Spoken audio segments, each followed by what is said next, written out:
Ever since Mitchell was little, he wanted to be a wrestler. Watching two oiled-up men have it out in a match so fake it would make Nicki Minaj's ass seem legit always gave Mitchell something of a longing, a desire, a rock-hard passion for the sport. But unfortunately for Mitchell, he was born with something that the doctors referred to as pussification, a disease that starts in the brain and affects every known pore of its host, causing them to enjoy the works of Stephenie Meyer and Nicholas Sparks, while shunning the likes of J.R.R. Tolkien. A disease so diabolically invasive that it turns every Thursday night into a Gilmore Girls binge fest, coupled with mani-pedis for all participants. Mitchell was distraught. He thought he may never get to jump into the ring with the men of his dreams. He began to think of ways around his genetic inadequacies and formulated a plan. He began drinking Southern Comfort every Thursday night during the Gilmore Girls, trading in the night's typical drink of choice, the phallic rooster. The others would laugh at him, calling him manly, or painting his toenails blue instead of their typical shade of pink. But Mitchell didn't care.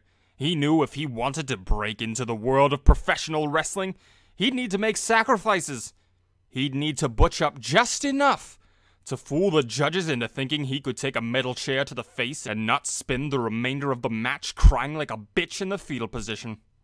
And of course, there was still the issue of his size. You see, on top of his crippling pussification, Mitchell also had what I like to call no work ethic. He'd been to the gym only a handful of times in his 23 years, arriving each time with the intentions of improving his physique. Unfortunately, however, he always seemed to get entranced by the workout routines of others, and would instead spend all of his time inspecting their methods. Mitchell racked his brain for anything that might help him get the muscle mass he desired. He remembered reading something a while back about a scientist who'd found the secret to muscle mass was something called gamma radiation. So that night, he snuck into a conveniently located science lab and found the gamma radiation chamber that all science labs come pre-packaged with. Mitchell ran the machine, and after emerging from the chamber, he blacked out.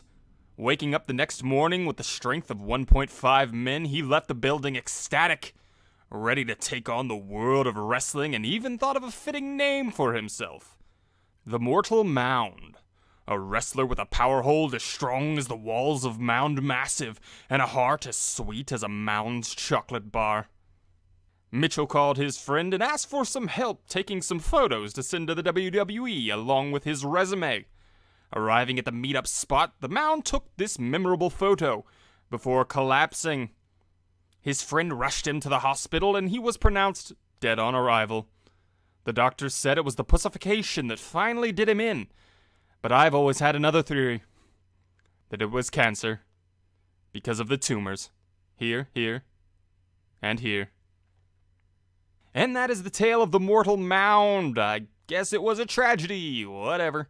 I just made it up, so fuck it. If you guys enjoyed this video, I think I might do more of these. This is pretty fun. So, yeah. Anyways, shark pride for life, bruh.